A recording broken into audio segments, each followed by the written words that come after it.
If you are one of those people that suffer from acid reflux, then you're probably wondering, well, what is it that is safe for me to eat? And today, that's what I'm going to go into in this video.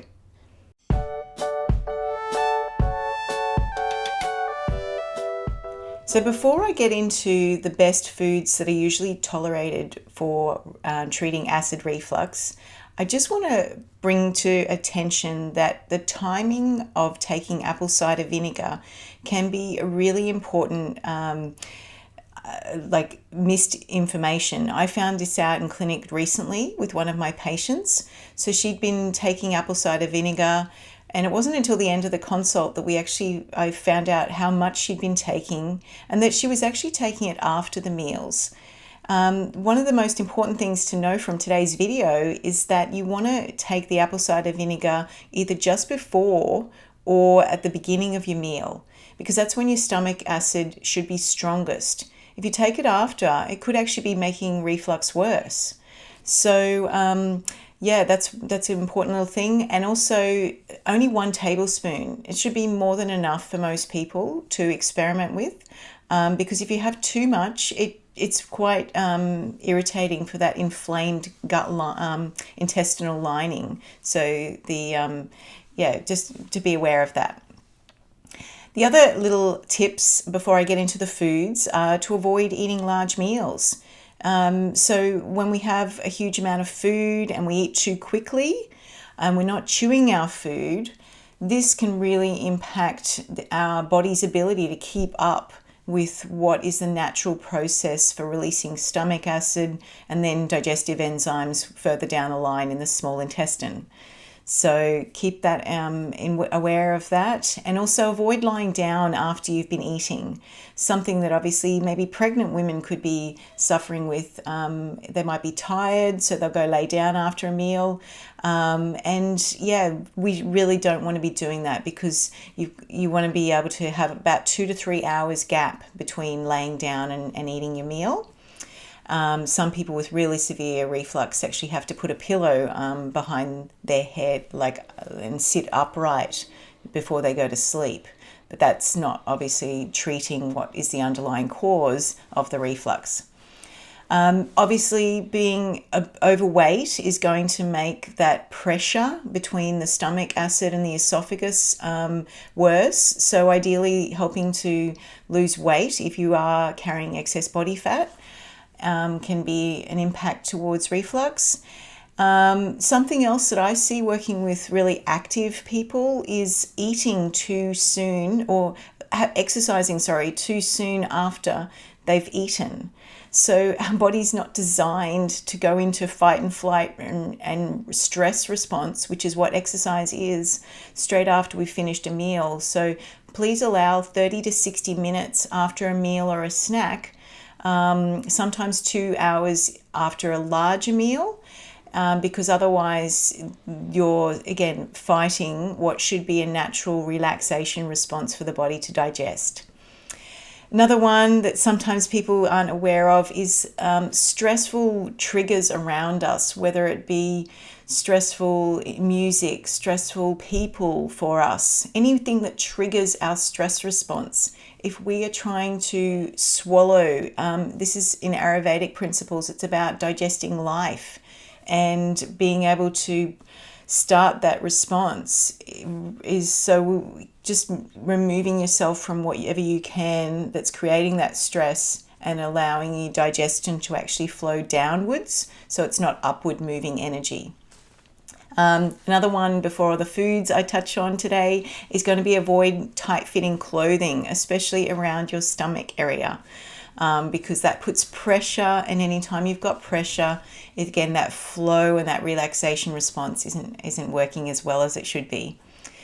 Alrighty, now this is what you've been waiting for, the foods that you can usually eat to keep your body nourished while trying to work on the underlying cause of reflux or heartburn. Foods that are usually low histamine are going to be much better tolerated. Histamine is naturally produced compound in the body, and it's a bit like what I'm often saying is, how full is your cup? So it's not that high histamine foods have to be out forever, but if your chronically high histamine levels aren't being cleared, or you've just got too much of these histamine releasing foods coming in, and I'll go into what those are, then you may benefit from avoiding them temporarily to reduce your cup. So citrus fruits, vinegars, that's not apple cider vinegar, that's the only one that is low histamine. And aged foods, a lot of gluten-based foods are also high histamine. The grains, spicy foods, chilies, tomatoes, onions. If you do tolerate tomatoes at all or onions, it's usually better cooked. And I encourage that more for my patients anyway, to having mostly cooked foods because it's easier to digest, and especially if there's a lot of inflammation, it's going to be more soothing rather than having that irritant like constantly inflaming that area. Carbonated drinks can really aggravate histamine as well, and so can coffee, alcohol, and really heavy processed foods as well. I'm just going to check on my little list to see if there's any other major ones that I've forgotten. Yeah, those aged foods, so aged cheeses, aged or tinned fish, things that if your cup's already pretty full with histamine, these just can make it worse. So the foods to focus on: fresh, cooked, green leafy vegetables, fresh, unprocessed fruits as well can be okay. Depends on not those citrus ones though. We've got usually proteins, unless they're like very old proteins. So those ones that are on sale and they're, due, the best before date is today, they're going to be higher in histamine. So buying more fresh meats, fresh fish is going to be better. The ones that are also safe is your fats. So olive oil, coconut cream, coconut butter, nut butters. They're going to be generally safe, and they'll also be soothing for that pipe as well. The gluten-free grains that are low histamine are going to be rice, quinoa, and buckwheat. They're the ones that are most safe. And just, like making sure that even nuts, so an excessive amount of nuts that aren't soaked can be more high histamine releasing foods than what maybe your seeds. So pumpkin seeds, hemp seeds, chia seeds, and flax seeds would be the best choices there. So I hope this has helped, and just bringing awareness to these things. I know I get a lot of questions about dairy. People love their cheeses sometimes. Occasionally the goat's cheese or the sheep's cheese are better tolerated than regular cow's milk or cow's cheese. Because they are going to be higher histamine releasing foods and inflammatory because of the casein protein. So whey protein can be tolerated well by some of my patients though.